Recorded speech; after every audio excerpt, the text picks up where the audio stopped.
Sometimes I wonder if the students leave little things just to see. Yeah. Like, you don't know. Is this a condom?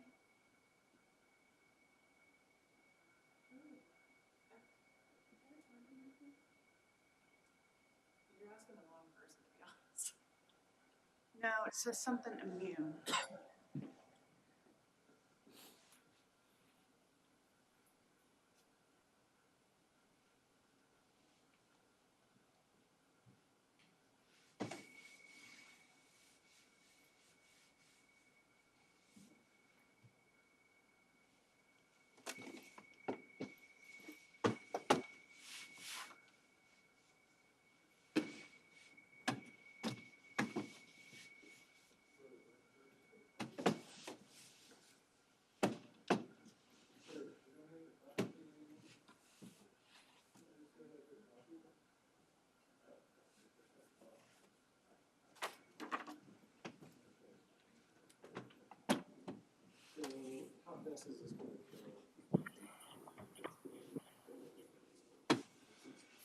Testing audio, making sure it sounds good coming through the live stream and everything.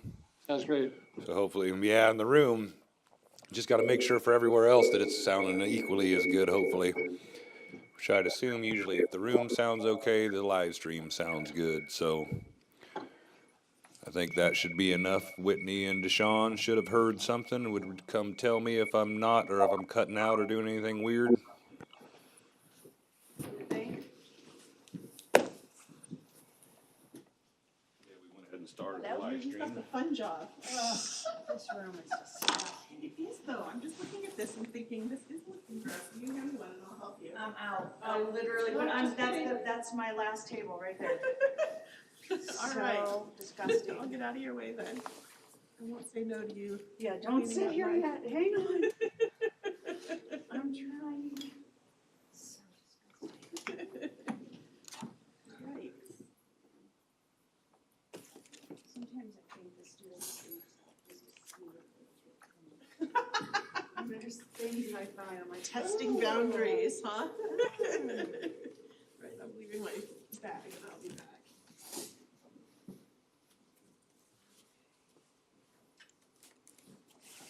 Hello.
Yeah, I'm ready.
I guess that means we sit on the front row. 你要坐那么前面吗？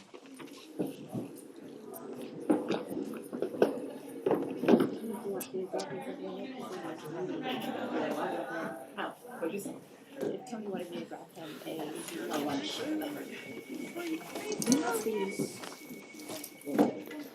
I'm white. Thought so. Because He said, because we talk about each other a lot. not at all. But in the hallway, like you guys were all talking, and you walked away. Oh, and then I said I love you, and then I did. Oh, I picked up on that too. I picked up on that too. I'm like, oh, people may not know we're married. I did not. I then thought, you know, Yeah.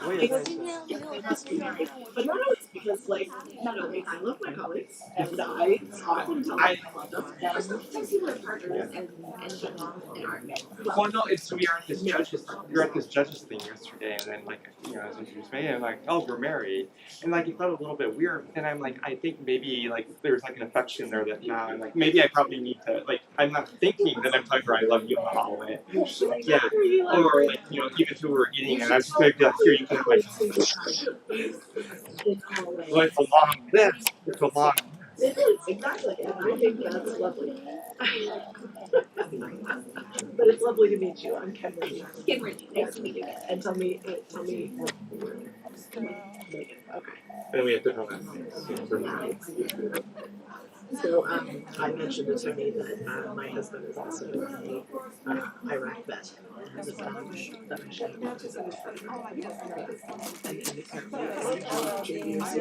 I welcome that. And speaking of which, I got a call from the dean of students. We'll talk about that later. So yeah, there's essentially a geometry teacher a bitch. So he's in detention today. Your child. I'm not shocked because I think he called me a bitch this morning too. So Hey. Hey, how are you?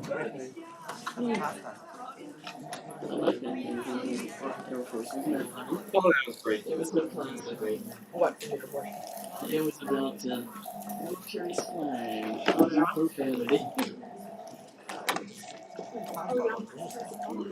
I think the Air Force misses the least of the rancid bombs during the Civil War. My parents were both Air Force, so Teaching Marine.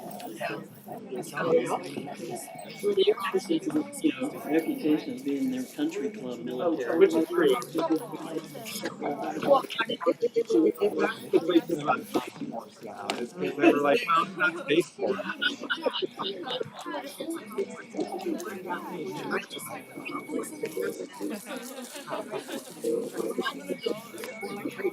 To be honest, I was Jack from the Space Force, so my uniform is Space Force. Which shows how long I've been wearing the uniform, but I have Space Force.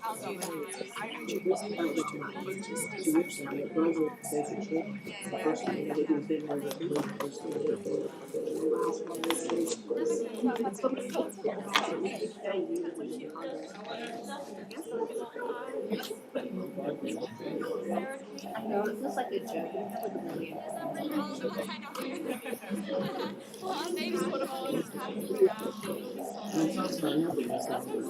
Was declaring that, what it did, global image X to NAI, and the next day, Deep Six comes out, Deep Sea comes out, and it was just so. Yeah, Biden had put in a very detailed executive order about. That makes sense. Yeah. Well, so I'm still in the Air Force Reserve, so I check my email every once in a while on the Air Force side. You get emails today, like they have completely like revamped dressing care be more, like hair less and shorter, all this stuff like that. They brought that gig one, like And you want but to I'm like, if anybody who is smart, right, it's just be like, I'm like, I'm not thinking of your flavor anymore. sit up here or not. If you do understand that appearance is subjective, be careful. Because they say that it's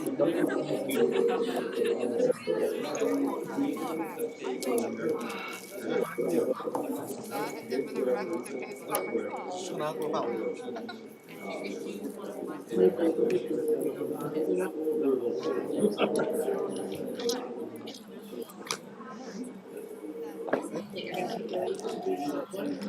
not going to eat. I'm losing weight, and I'm not doing good today. I met with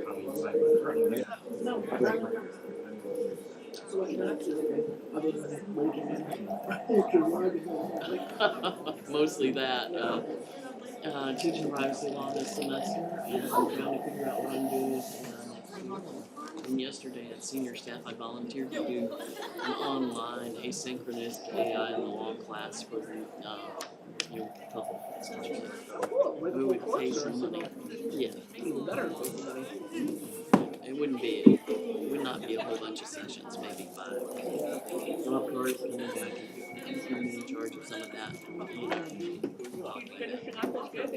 He's finishing up, he's coming back.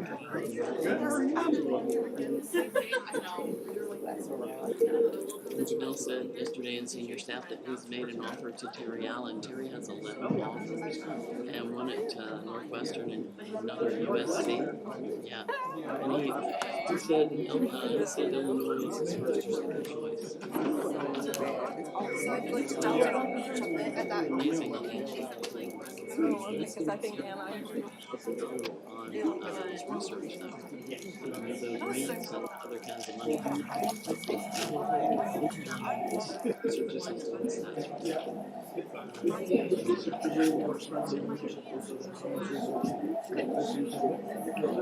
Volunteer research, he actually does.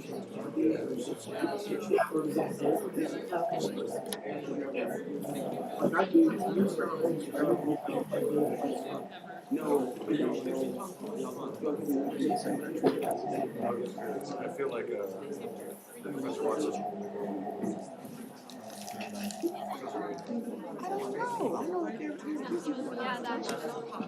It's a good question. I mean, should have any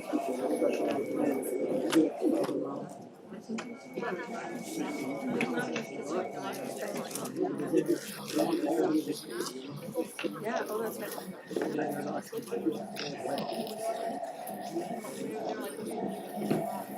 One of the things I was talking about was thinking about this morning was maybe you can send Terry on. He did. They're all dead. I did not know you don't like the thing. I thought I liked it. So here's the thing. When I lived here, we love Greene and I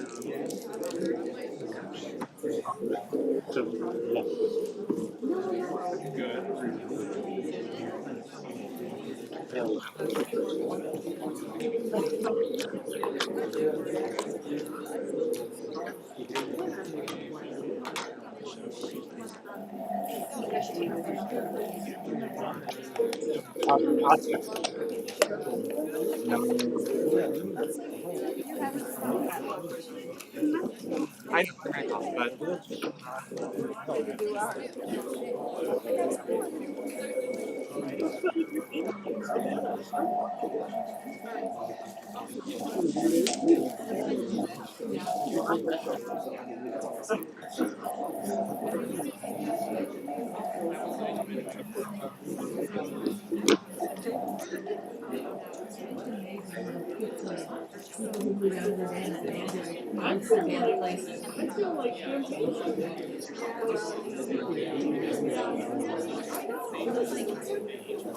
We tried to go on the first day and it was like so crazy it's not mine to play the cards.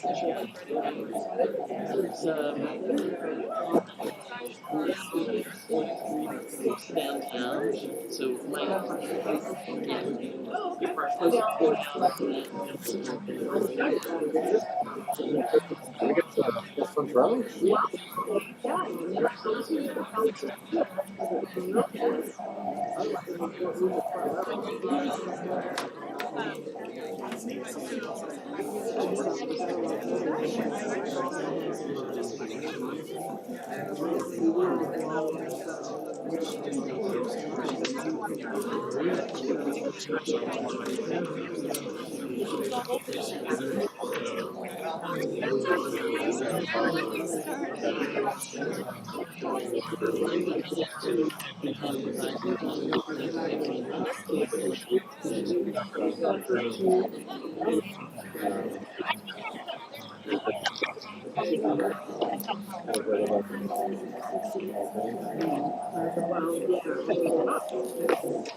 yards and they're all different.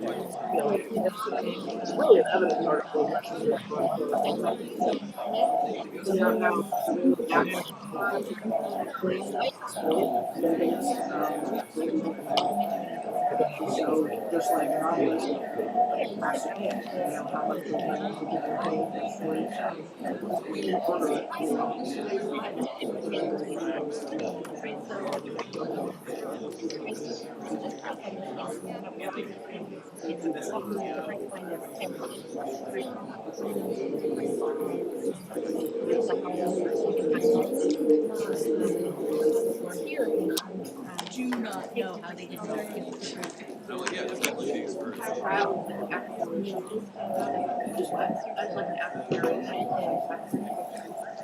Yeah. So it's kind of an experience. It was motivated by, I learned a long time ago, it was something, it took not very long.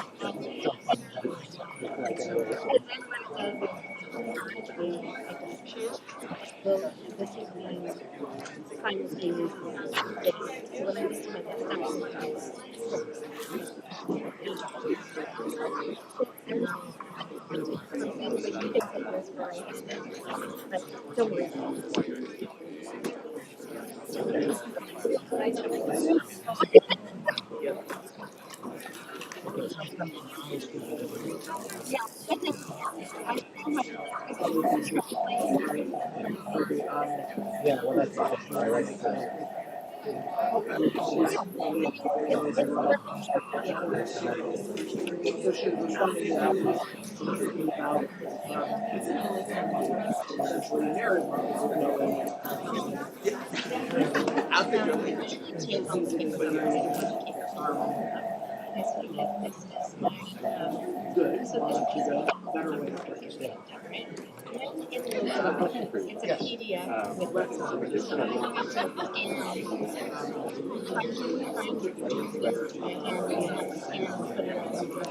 This is just saved in my, and it's saved as written in the PDF, right? And so then if I'm looking at papers, I just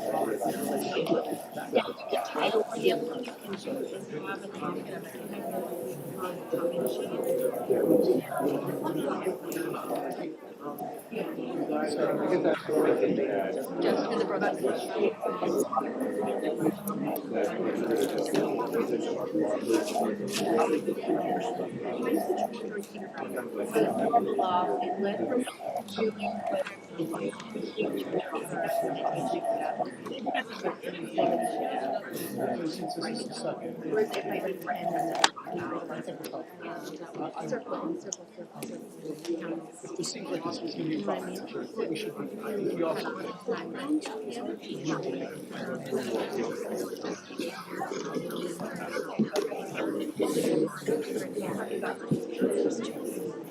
So there were so many benefits, but I'm still rattling about this, but I love the transportability, like as soon as I get to my desktop, I can just go to my desktop, but I just love that sort of stability. And this thing is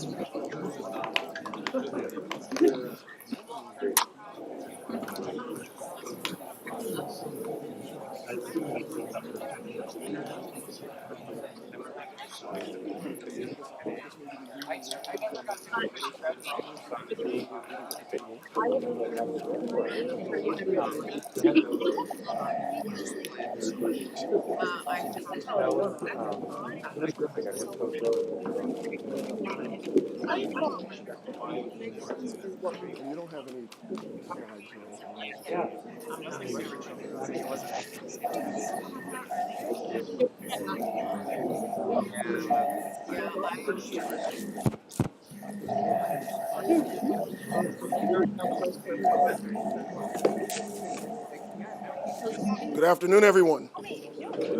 Afternoon. Welcome to the David C. Baum Memorial Lecture on Civil Liberties and Civil Rights.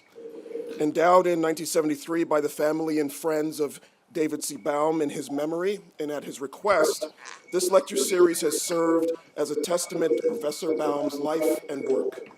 After graduating from Harvard College and Harvard Law School, Professor Baum clerked for Justice Walter V. Schaefer of the Illinois Supreme Court.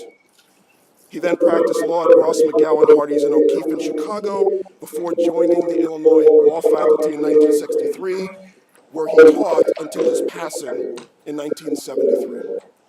Throughout its history, this lecture series has hosted the great thinkers on important legal issues of the day and is a fitting memorial to a man whose unrelenting intellectual vigor and commitment made his presence in the world of law invaluable. Today's lecture is another great addition to the tradition of the Baum Lecture Series and Professor Baum's legacy. It is with great pleasure that I welcome Jamal Greene, a preeminent scholar of constitutional law, the Dwight Professor of Law at Columbia Law School, and I hasten to add, a former classmate of mine at Yale Law School. He teaches constitutional law, comparative constitutional law, the political process, the First Amendment, and federal courts. Beyond academia, Professor Greene has played a vital role in public service, most recently as a Deputy Assistant Attorney General in the Office of Legal Counsel at the U.S. Department of Justice from 2023 to 2025. He's the author of the book, How Rights Went Wrong, Why Our Obsession with Rights is Tearing America Apart, and his scholarship, featured in top law reviews and major media outlets, has deeply influenced debates on the Supreme Court, constitutional rights, and originalism. He served as an aide to then Senator Kamala Harris during the Senate confirmation hearings of Justice Brett Kavanaugh, a visiting professor at Harvard Law School, a senior visiting scholar at the Knight First Amendment Institute, and a law clerk to judges on the Second Circuit and the U.S. Supreme Court. In sum, Professor Greene has a career marked by intellectual leadership and public engagement. Prior to his legal training at Yale, Professor Greene was a reporter for Sports Illustrated. A reminder that his talents extend far beyond the legal academy. Please join me in giving a hearty, warm welcome to our speaker today, Professor Jamal Greene.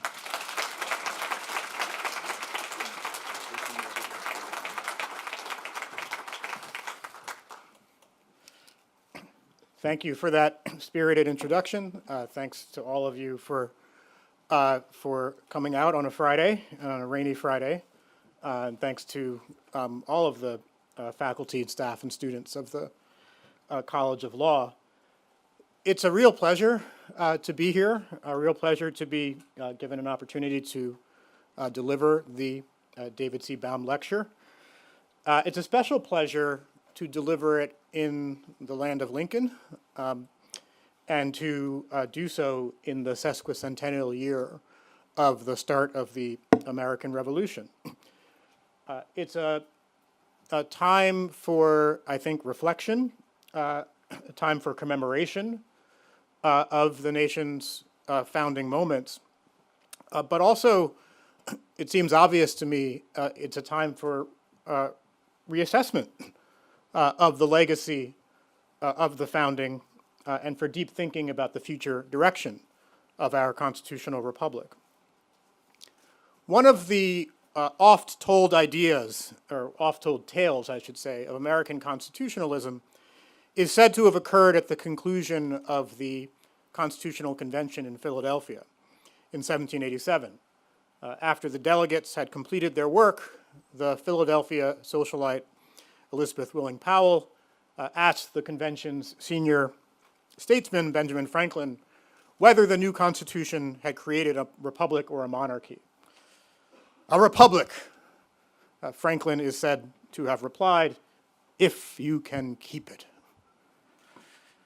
These words, which are well known, resonate with Americans today.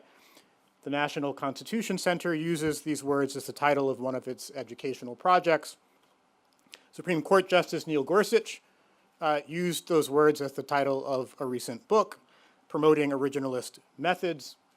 And it's really become a central idea of American constitutional life, that the Constitution embodies the better angels of our nature, and that the challenge is for modern Americans to stay true to those better angels.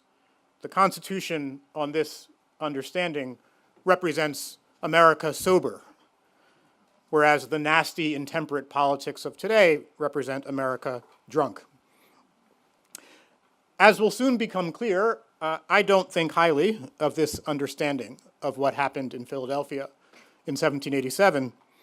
But before I trash that understanding, I think it's important to offer some words of praise, words that feel especially urgent in this particular moment in US politics. The Constitution is rather short. It's actually the second shortest Constitution in the world.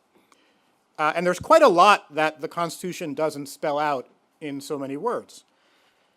What that means is that the coherence of the US Constitution as a guiding document for practical governance requires a deep belief in a set of values, in addition to a small handful of more specific rules.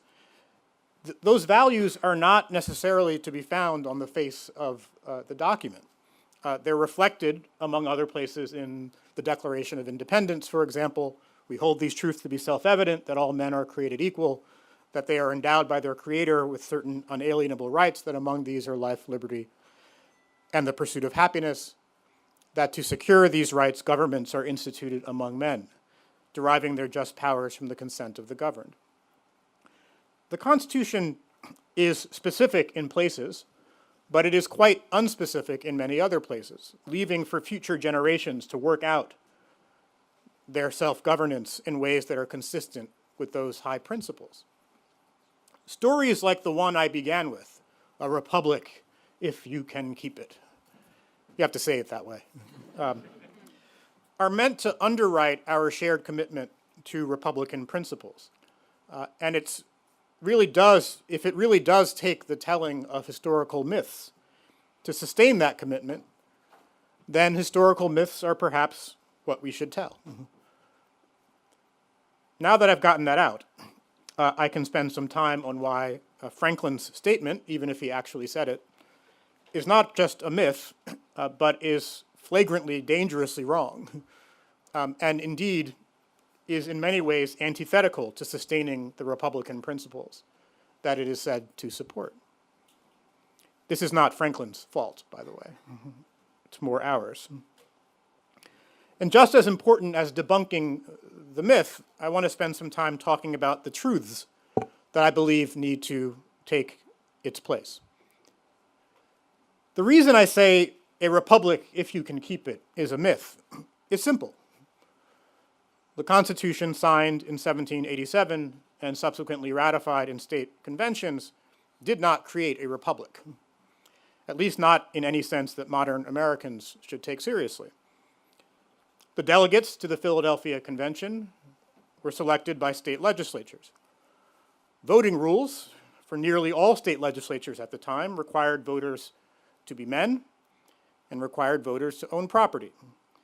State office holders typically had even more onerous property holding requirements.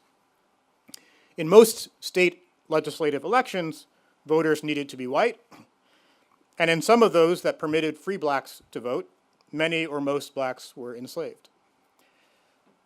While it is difficult to say with precision how many people were disenfranchised by those restrictions, a conservative estimate suggests that it's at least a third and possibly as much as half of the white adult male population, nearly all women, other than a handful of very wealthy widows in New Jersey, and the vast majority of non-whites. Thus, a large majority of the American public was not represented either at the convention that wrote the Constitution or at the various state conventions that ratified it. As importantly, the lack of representation mattered. The 1787 convention was called because of perceived deficiencies in the Articles of Confederation, which had been in place since 1781. The Articles of Confederation made it difficult for Congress to manage the financial crisis that followed the War for Independence. Crucially, there was a paucity of hard currency in circulation at the time. This made it difficult for farmers to pay their taxes or their debts, and it led many states to print paper money, leading to worsening inflation and the tightening of credit markets. Many states also passed laws that canceled debt or altered the terms on which debt needed to be repaid. Americans did not agree on how to respond to this financial predicament.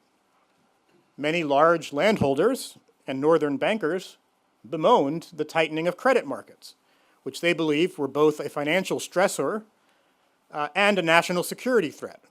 And they were probably right about that.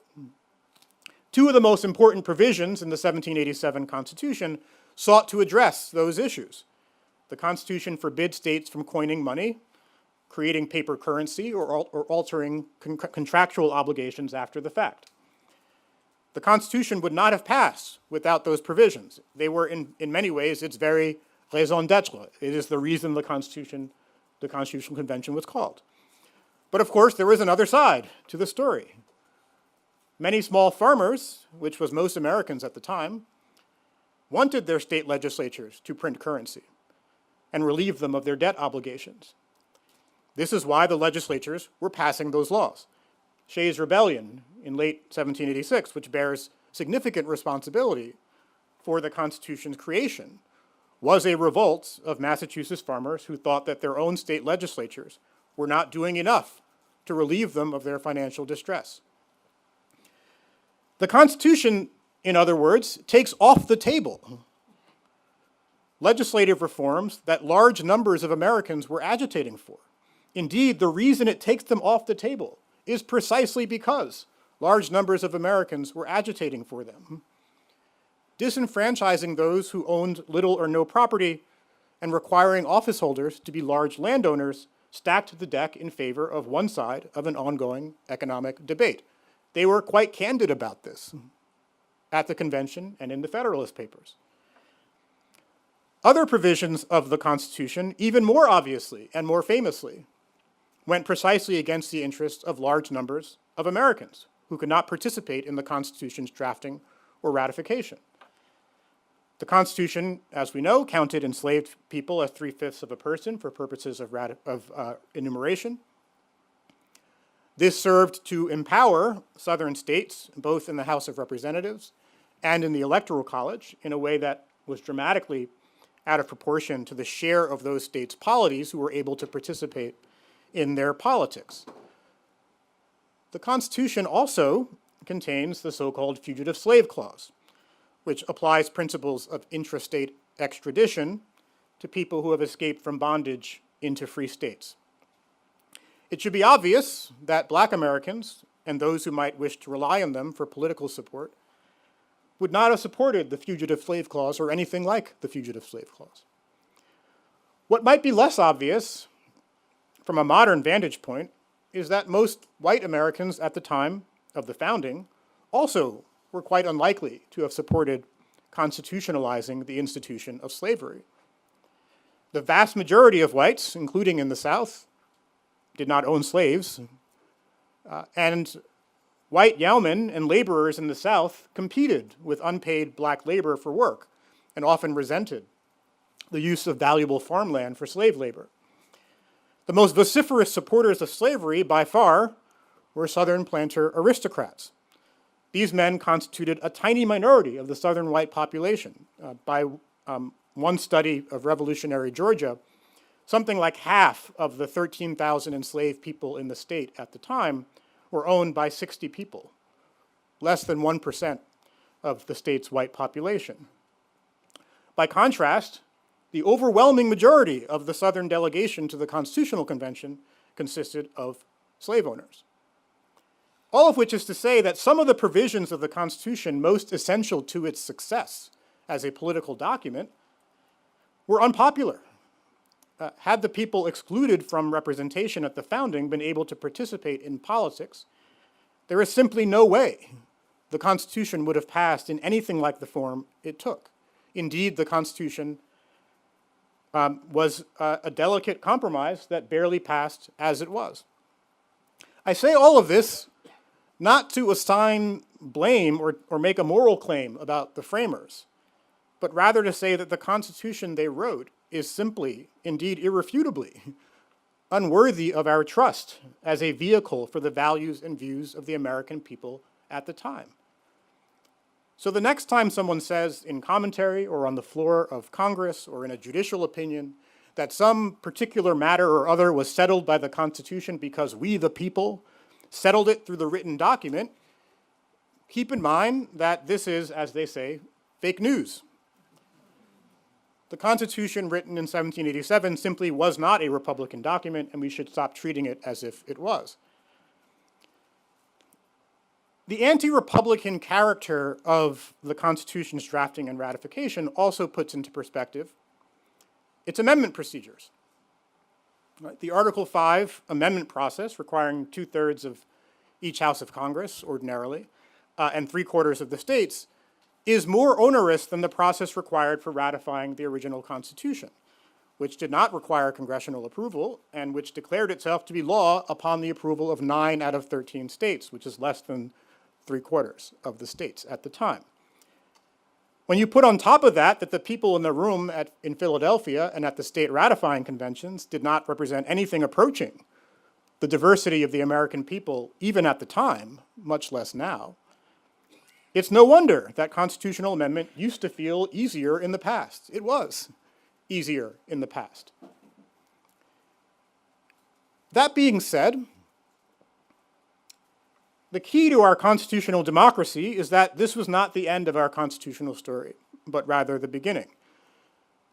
It's important, though, to be clear-headed about where exactly the path leads after 1787. It is common to say that the Constitution's moment of Republican redemption occurs after the Civil War, with the Reconstruction Amendments, the 13th, 14th, and 15th Amendments to the Constitution. It's important, I think, to say why this, too, no less than a republic if you can keep it, is a myth. The 13th, 14th, and 15th Amendments were remarkable political documents. The country had just fought a horrific war in which one side claimed an existential right to keep black people in bondage.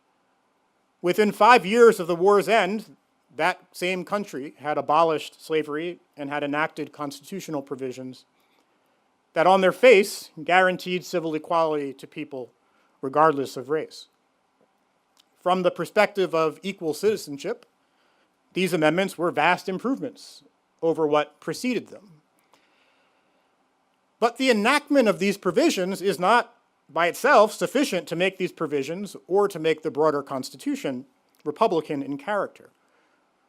Never mind that the 14th and 15th Amendments were largely neutered or unenforced for 100 years after their passage.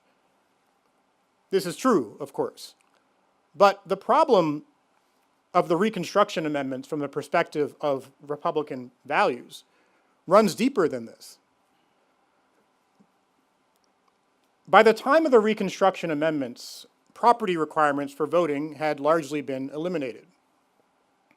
But the Reconstruction Amendments were written by a Congress of entirely white men. This is not an accident. At the time the 14th Amendment was written, no women had the right to vote, and black Americans had the right to vote in only 5 of the 36 states in the country.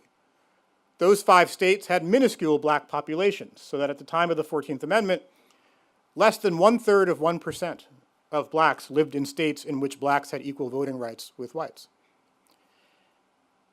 No one would have proposed, I think, that the post-apartheid South African Constitution should be written by a committee of white Afrikaners, even if they were sympathetic to black equality.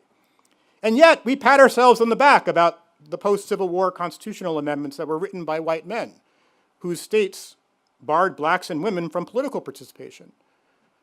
To this day, even people who understand themselves to be political progressives often laud the result of this process as the gem of the Constitution. You may have heard that expression. But with all due respect, that's offensive. As with the lack of Republican representation at the founding, the lack of representation at Reconstruction also mattered. The 14th Amendment was not widely understood to forbid racial segregation of public facilities and public schools until the middle of the 20th century. It remains fairly conventional wisdom that the 14th Amendment did not mandate school desegregation as originally understood. After all, as we know, the schools of the District of Columbia remained segregated until Bowling versus Sharp was decided on the same day as Brown versus Board of Education. It also remains bedrock constitutional law doctrine to this day that the 14th Amendment did not forbid public accommodations in common carriers, such as inns and railways and buses and restaurants, from discriminating on the basis of race.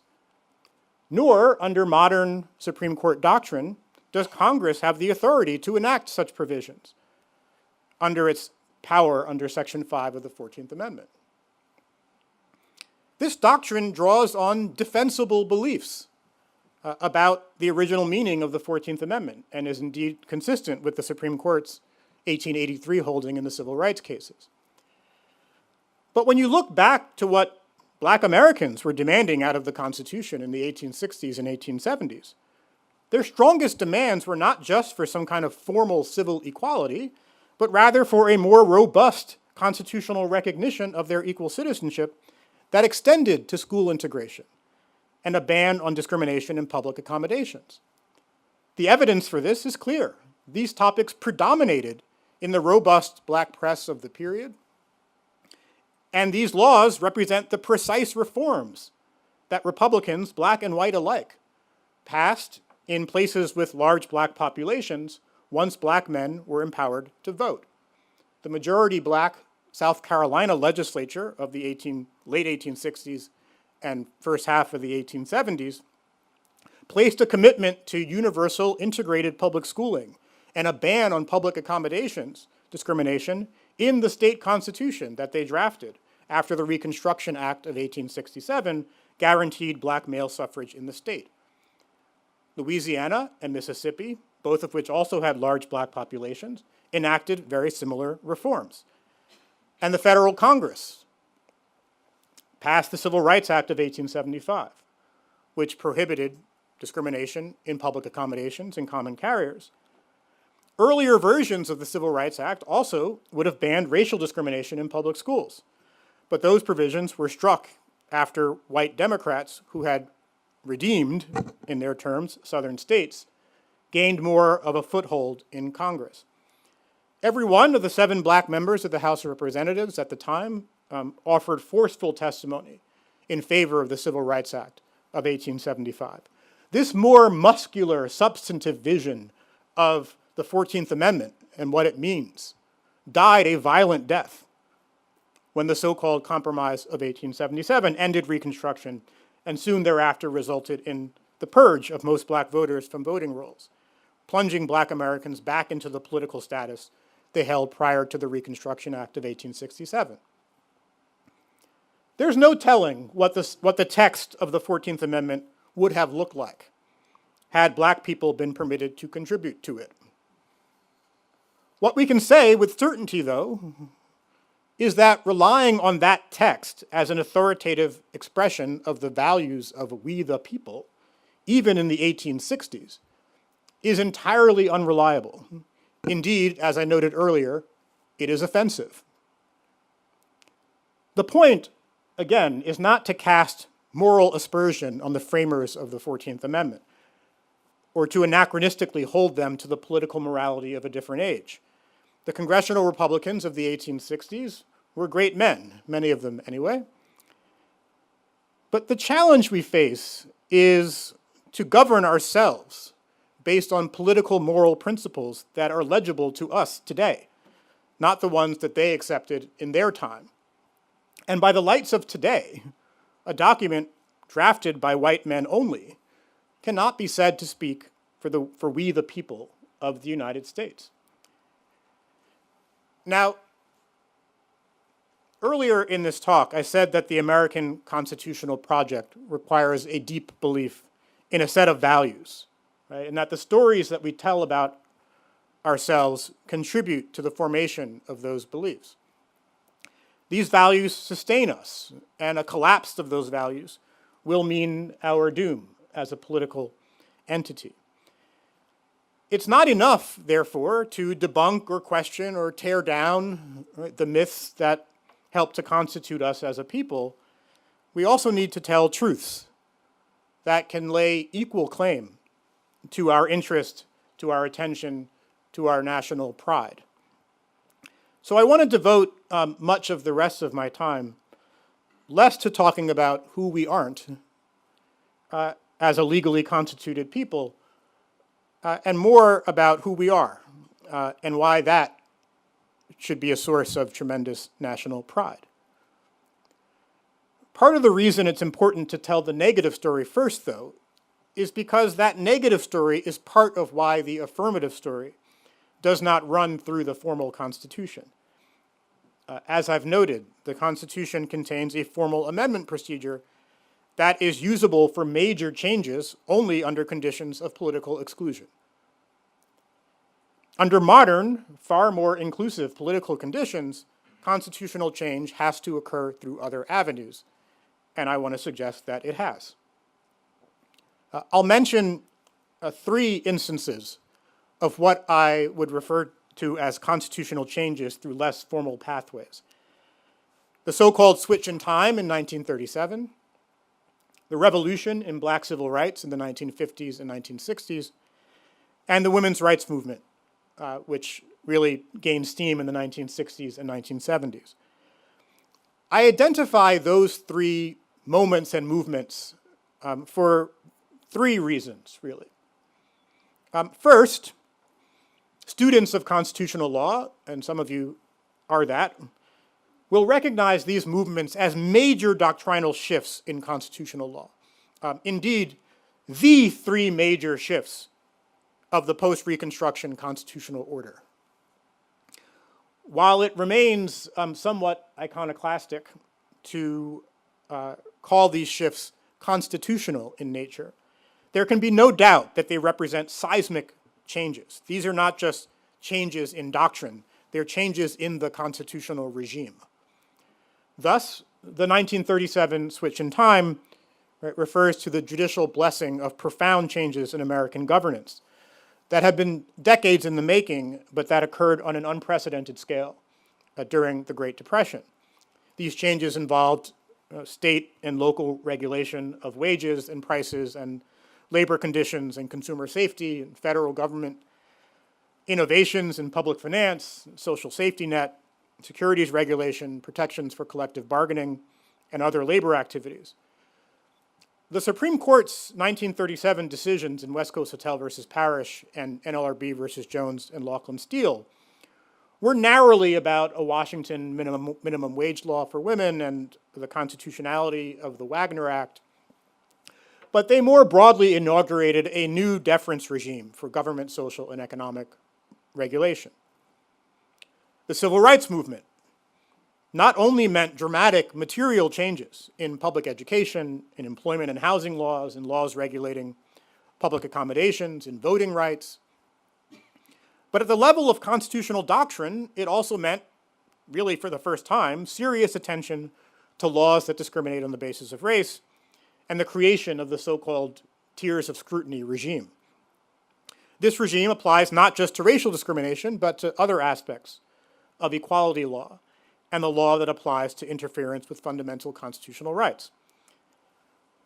The women's rights movement of the 1960s and 1970s has transformed the American family, has reshaped American cultural and economic life. Within constitutional law, the movement has essentially created modern fundamental rights doctrine. These three movements and their associated doctrinal shifts are kind of like the BFDs of American constitutional law since Reconstruction. A second reason to identify these three moments and movements and their accompanying doctrinal changes as constitutionally special is that the people who pushed them and who were their chief beneficiaries can be described in group terms, classified along three major dimensions of human social experience. These are also the three dimensions along which, not incidentally, earlier generations of Americans were excluded from formal constitution making: class, race, and sex. Working class Americans in the 1780s, by which I mean small farmers, agricultural laborers, and artisans, wanted their government to regulate the economy, to provide them with tax and debt relief, so that they could work to improve their lives and the lives of their families, unencumbered by what they viewed as larger social and economic forces that were beyond their control.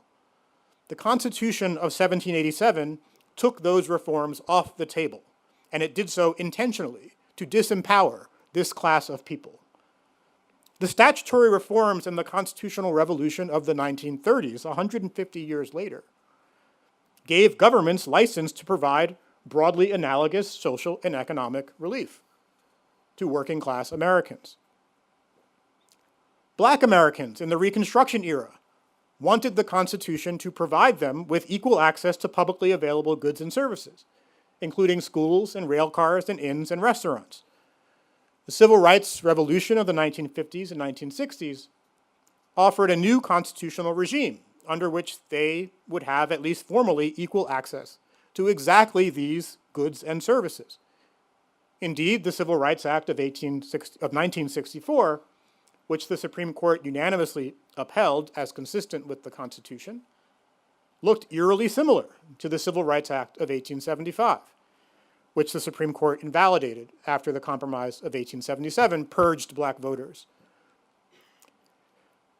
Many women's rights advocates at earlier stages of women's rights advocacy, most pointedly in the 1870s, sought not only the right to vote, but a broader right to participate in public life, primarily through education reform, but also through control over their reproductive lives. In the 1870s, when many women were desperately seeking to be able to vote but were denied the franchise, Congress passed the Comstock Act, which was focused not only on limiting the availability of birth control, but more broadly was focused on constraining the moral and sexual education of women so as to keep women homebound. Anthony Comstock was quite explicit about this. Many Comstock Acts were subsequently passed in dozens of states, making it exceedingly difficult for women and their doctors even to know that they had any choices when it came to control over their family lives. The women's rights movement of the 1960s and 1970s, a century later, was characterized by the dramatically enhanced participation of women in the public sphere, including through access to college and professional education, and dramatically greater control over their reproductive lives.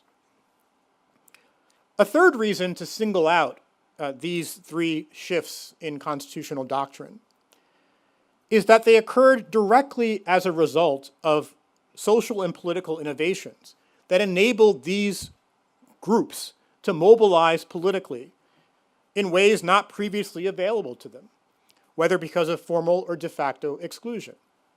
Thus, the so-called switch in time in 1937 is at bottom a story of the American labor movement.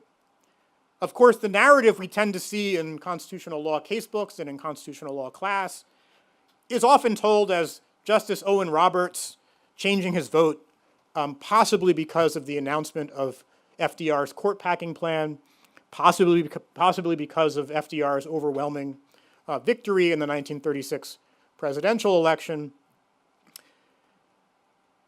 FDR and Justice Roberts, political and legal elites, are the central figures and, in effect, the heroes of this narrative.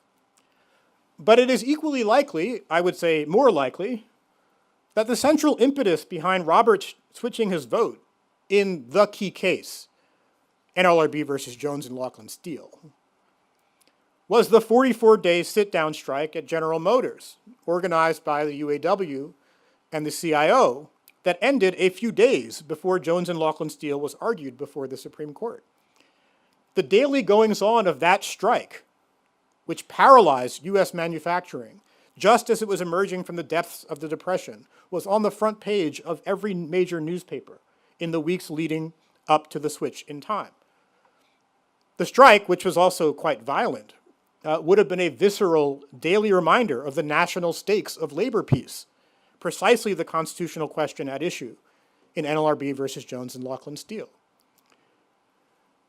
The legal victories of the Black civil rights movement of the 1950s and 1960s also tends in our law school casebooks to center elites, but is better told as a story of millions of ordinary black voters voting with their feet. Thus, we hear a lot in legal texts about the Legal Defense Fund's litigation campaign, leading to the Supreme Court's decision in Brown versus Board of Education. We hear a lot about Dwight Eisenhower sending troops to Central High School in Little Rock to protect the right of the Little Rock Nine to go to high school. We hear a lot about LBJ muscling the Civil Rights Act through Congress. In legal texts, we tend to hear much less about the Great Migration, in which millions of black people in search of work and in search of equal dignity moved from places where they did not have political power to places where they did, and where they sought solidarity with other working class voters. The Great Migration destroyed the Democratic Party's fragile coalition, ending the party's veto on civil rights legislation, and more broadly, enabling black voters finally to influence American politics in anything approaching their numbers and their density. The legal victories of the women's rights movement were enabled by the participation of women themselves in politics, often over the objection or subject to the derision of men. The widespread availability of oral contraceptives, beginning in the 1960s, led much larger numbers of women to seek higher education.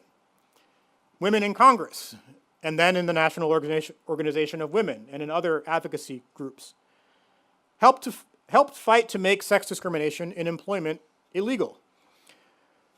By the time the Equal Rights Amendment finally made it out of Congress, it had 90% votes in both chambers of Congress, and it was supported in the 1970s by 35 states representing 3/4 of the American public. The Equal Rights Amendment was voted on at a moment when large numbers of working people, black Americans and women, had an opportunity to participate in their collective governance. Even though it never became part of the formal written Constitution, there is literally nothing in the formal written Constitution with broader, deeper support than the ERA. One upshot of calling attention to these three doctrinal shifts is that these momentous changes in the constitutional order did not come about because of some spontaneous or even gradual evolution in moral ideas, right, which is the way that so-called living constitutionalism is sometimes described. Rather, these changes in constitutional law and governance came about because people who were previously silenced were finally given a voice and the tools needed to use that voice. The moral ideas were there all along, if only you knew where to look for them. Now, I owe it to you not just to say where I think we can find elements of our, what I think is our true, more pluralistic Constitution, but also why the American people, including lawyers, should care. Right? I have just said that the formal Constitution of 1787 did not create a republic, and that a set of unwritten constitutional norms and principles emerged in the 20th century through the concerted action of those who were excluded from the original bargaining. Why does this revised understanding of our Constitution and our Republican origins matter? Well, I'll offer three concrete implications. Implication one, it will not surprise you to hear that I do not support originalist approaches to constitutional interpretation. The alternative to originalism is often described, as I noted, as living constitutionalism. Now, I resist that dichotomy between originalism and living constitutionalism, but even if we accept it, the fact that the Republic was not created, but rather has been built by Americans previously excluded should have some implications for constitutional interpretive method. Consider a thought experiment. Imagine a secret scroll is found buried next to the corpse of John Bingham, who was the principal drafter of Section 1 of the 14th Amendment. This scroll contains extensive evidence, both of the intentions of the 39th Congress, which wrote the 14th Amendment, and of the views of reasonably well-informed Americans as to the original meaning of the 14th Amendment. The scrolls demonstrate persuasively that the 14th Amendment enshrined a concept of equality that is fully consistent with separate but equal schools. On the basis of the discovery of these scrolls, a school district decides to implement what it refers to as separate but equal racially segregated schools. And there's litigation. What should the Supreme Court do if faced with this case? More specifically, of what import are what I'll call the Bingham Scrolls to the court's decision? Now, given the training of many of you as lawyers, you're going to fight the hypothetical. Some of you may hear this thought experiment and start kind of noodling philosophically about the difference between concepts of equality and conceptions of equality. Others of you may be thinking about stare decisis and the role of precedent. But the correct answer to the thought experiment is that for the purposes of legal interpretation, the scrolls should be ignored entirely. Not because they are not persuasive. They are persuasive under the hypothetical. Bear with me. Not because of some view about the right way to understand originalism. That's not why we should ignore the scrolls. Not even because of stare decisis, because it is not the case that the scrolls demonstrate that, in fact, Brown is wrong, but we should adhere to it because it's inconvenient to do otherwise. The scrolls should be ignored because the U.S. Constitution's commitment to the illegality of segregated schools was not established in 1868. Or at a minimum, it was not only established in 1868. The fact that if you go to the National Mall in Washington, D.C., you will find there a large bust of the head of Martin Luther King Jr. is a far more important piece of evidence on this question than Bingham's scrolls ever could be. Now, the dyed-in-the-wool originalist has to believe that it's exactly the opposite. Right? That person needs to come up with a reason why these newly discovered scrolls should not be consulted to tell us what the Constitution means. Or else they must obey the scrolls and say, in fact, they're right.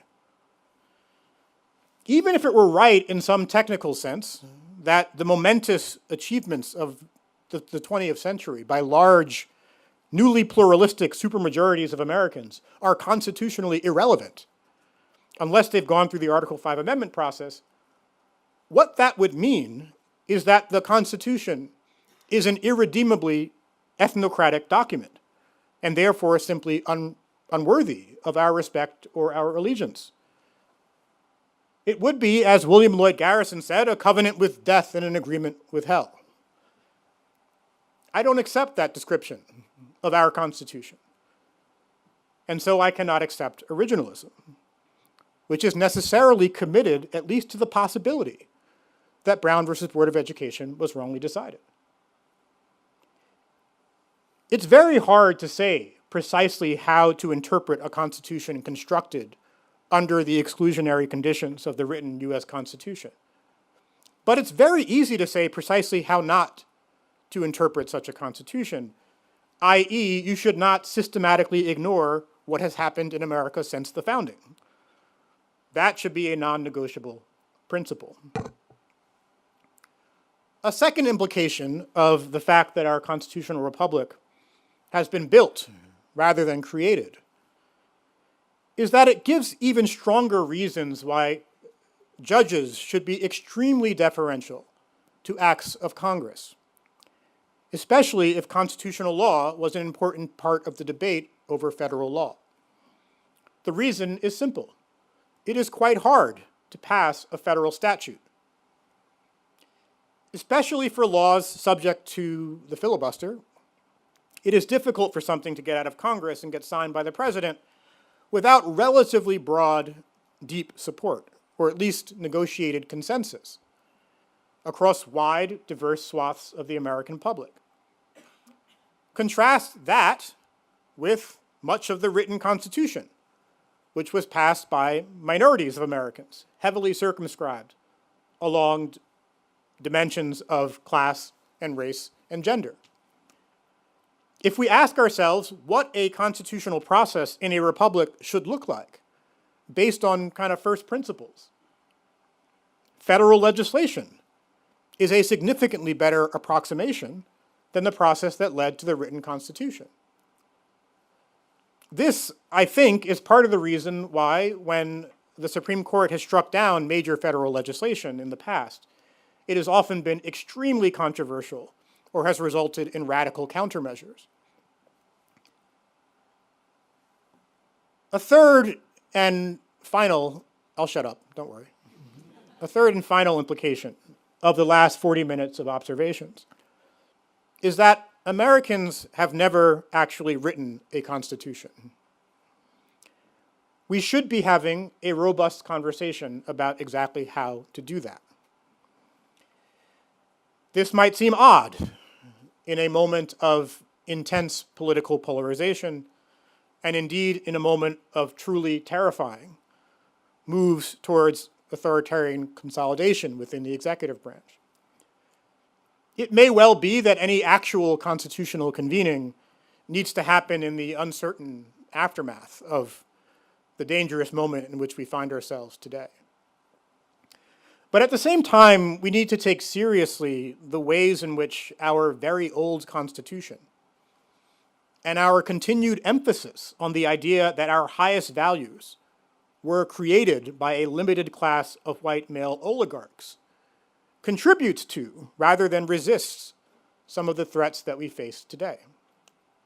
It may be that moments of intense polarization are precisely the times when it is vitally important to come together, to reaffirm our shared commitment and our shared belief in certain values, and to build institutions that are capable of sustaining those values. The question, I think, is not whether to write a new constitution for the diverse people that we are today, but rather how. Thank you.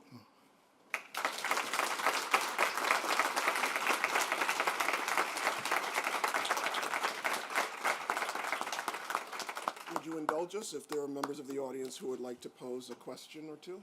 I would. All right, excellent. So I think all of us are repeat players in this game. There are microphones, so if anybody would like to share a thought, to ask a question, please feel free.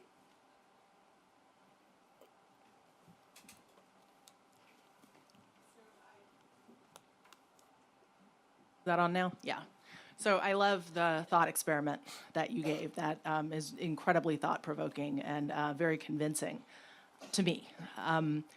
I suspect that for committed originalists, maybe it's just the moment we're in. I'm not sure they'd be embarrassed by it. I think their answer would be, and I'd love to hear from originalists on this, that yeah, you have to consider it. And my kind of analogy is thinking of the Second Amendment and kind of the considerable amount of historical research that has gone into kind of advocacy on Second Amendment, the parameters of the Second Amendment, and how the Supreme Court has handled the Second Amendment. So I guess you must have presented this example to originalists in the past, and I'm curious what their response has been.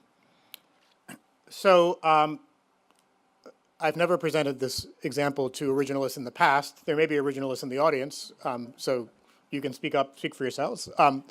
But I've never given any version of this talk before, so it's the first time.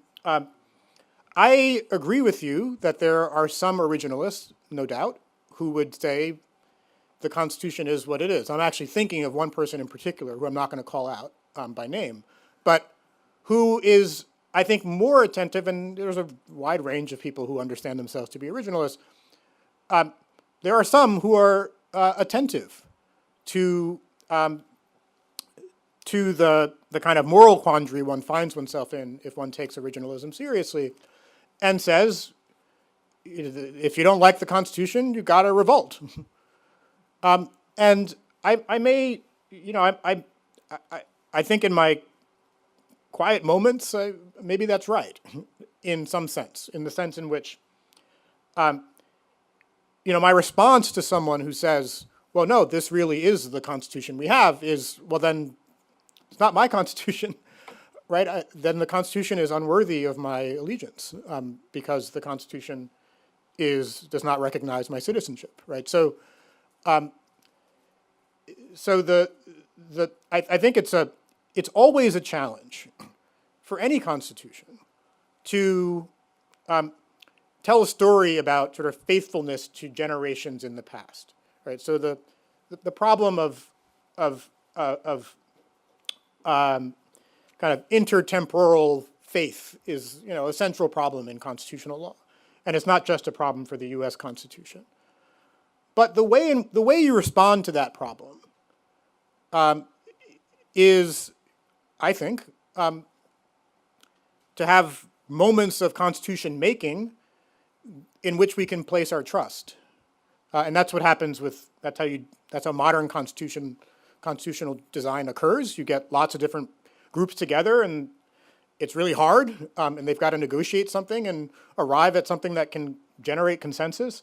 And then even if later generations disagree with that consensus or have other views or there's some kind of moral evolution, they can either go back and amend the Constitution or have to live with the fact that some very thoughtful group of people who represent a wide swath of the people came up with this thing. And so it's, even if it's not what we would draft today, it's still worthy of our respect and our trust and our allegiance. We can't tell that story in the United States. And so we find ourselves telling other stories. So yeah, to the originalist who says, well, tough, I say, well, then I don't know what we're doing here. Why should I pay any attention to this Constitution?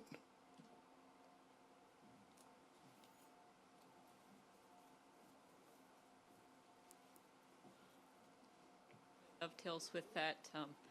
So with the Constitution, and now we've talked about the different interpretations, how there's originalism or the living Constitution, both interpreting the document kind of how it is today. But if I remember correctly, the last amendment was decades ago, and the most recent amendments, they've been smaller ones rather than some of well, the bangers that were put out by like the 14th Amendment. So what I want to ask is, like, when are we going to get, if you think, like, are we going to get like significant amendments to the Constitution in our lifetime? No. And I think that's, yeah, I think it's something that we don't think quite as deeply about as we should, which is that I think the kind of conventional story is, well, we've become too fractured or something along those, we're too politically polarized, as if the people who fought a civil war were not politically polarized. We're polarized in rather different ways than they were polarized then. But the problem, at least the way I see the problem, is simply that we're differently constituted as a political entity now than they were in the 18th century. When you have, again, the reason we disagree about lots of things is because we're really different from each other in a lot of ways. And so when you try to get different people together to try to arrive at consensus, it's hard. And, and so if you draft amendment rules that actually make it impossible for large enough supermajorities to get together under conditions of diversity, then they're not going to do it, right? And so once you allow like large numbers of people to vote, then it's 3/4 of the states and 2/3 of both houses of Congress, forget it, right? So that's where we kind of are. And if when you look at the Reconstruction amendments, of course, those are passed through rather unusual means, through military coercion, right? So that doesn't happen through the kind of ordinary Article 5 process either, and that's not surprising. Thank you. Thank you. I'm actually going to go to someone over here first. No, I'm kidding. Thank you. This was a very interesting talk. As someone who does consider himself an originalist, I thought first I'd just sort of, I guess with my spin on how I think about it, which is your thought experiment, which is that it is a thought experiment. If that didn't end up being true, that there was these Bingham scrolls, maybe we should change your mind. It's not true as far as I know. And so we don't necessarily need to change our mind.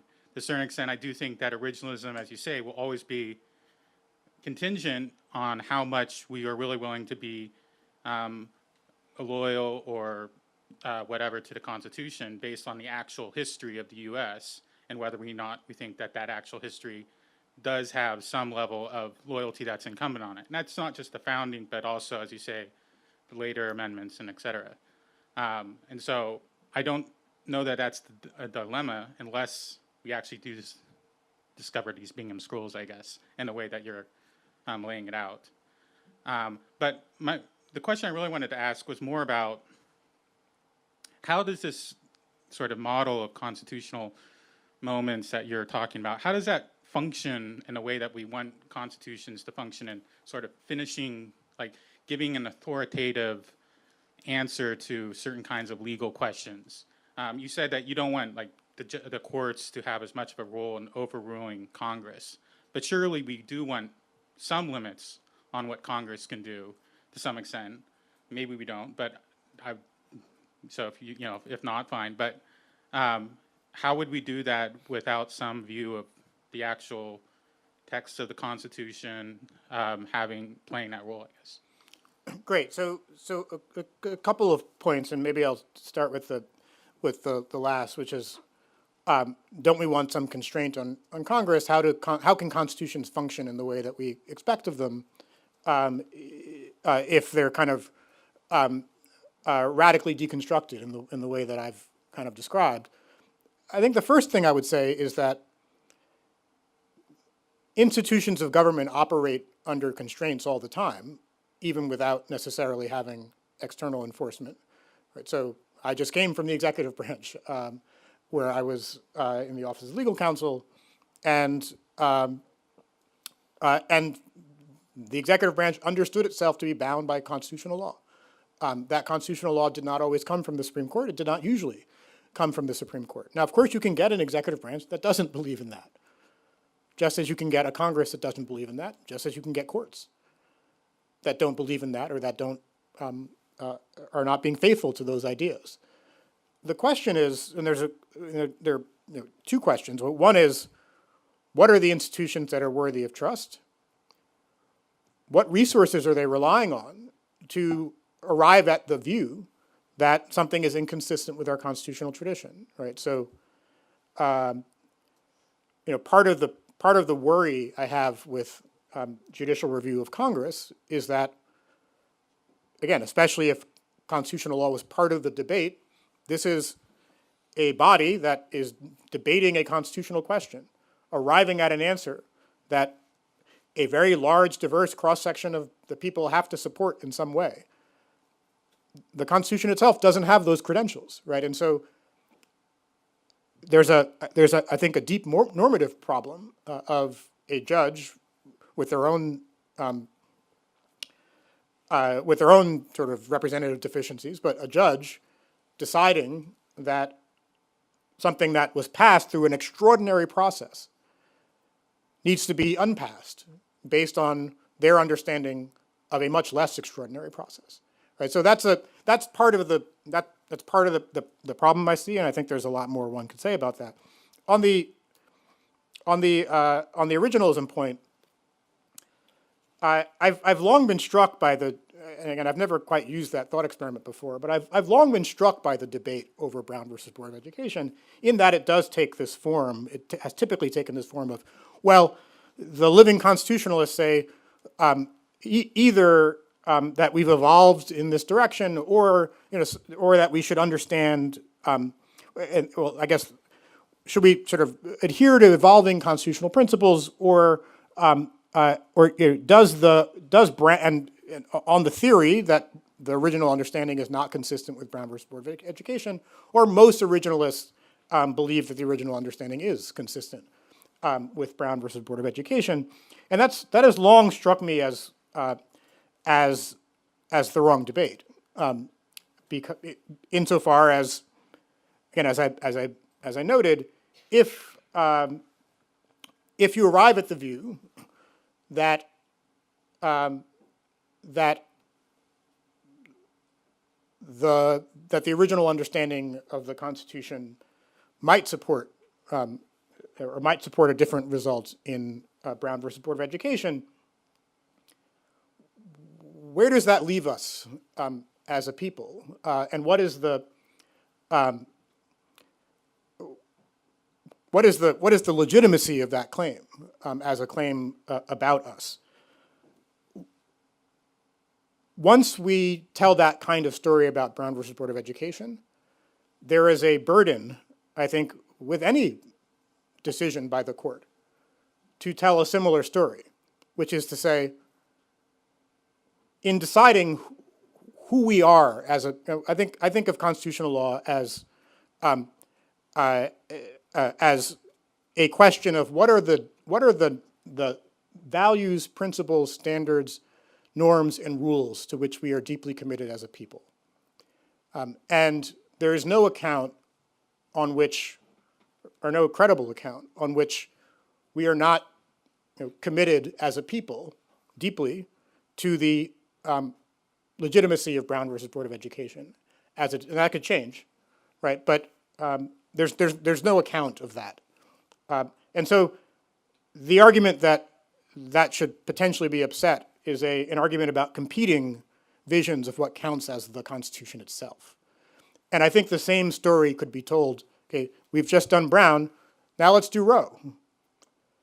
Now, there's going to be a lot of disagreement, obviously, about what we are committed to as a people when it comes to reproductive freedom and autonomy and so forth, as to the practice of abortion, right? But the burden is to tell the story, right? The burden is to answer the question as to, well, does it have the same status as the commitment to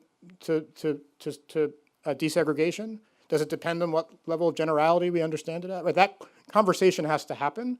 However you want to come out, however we end up coming out on the conversation, it has to happen. And so once we're in that place, we're not in an originalist space anymore. We're having a discussion about what in fact is the Constitution. But I appreciate the question and the insight. Thank you. Thank you. Well, it is my unhappy task to keep us on time. And so Oh, the that's 1 my o'clock fault. hour, what's that? It's my fault. I've No, it's talked not your too fault. long. I could listen to you all day, and I don't say that about most people. We are past the 1 o'clock hour. There is a long queue, so if you wouldn't mind, if folks can come up afterwards or in the pavilion and continue the conversation with you, I think there are many of us who would be eager to do that. But could we please, again, thank Professor Greene for visiting with us. This is a small token of our appreciation for your visit. And, thank you for attending, those in person and those on the live stream. For those of us who attended in person, if you haven't already done so, please feel free to grab a box lunch on your way out. Thank you. That was excellent. Thank you. That was great.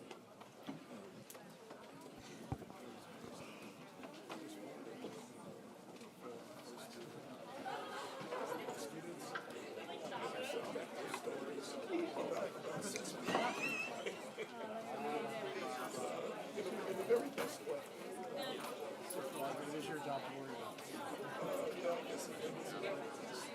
Why do you teach it differently?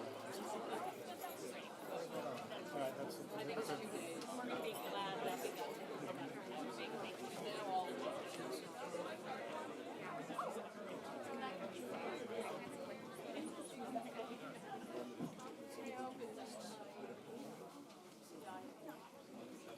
Hello. Thank you so much for the talk.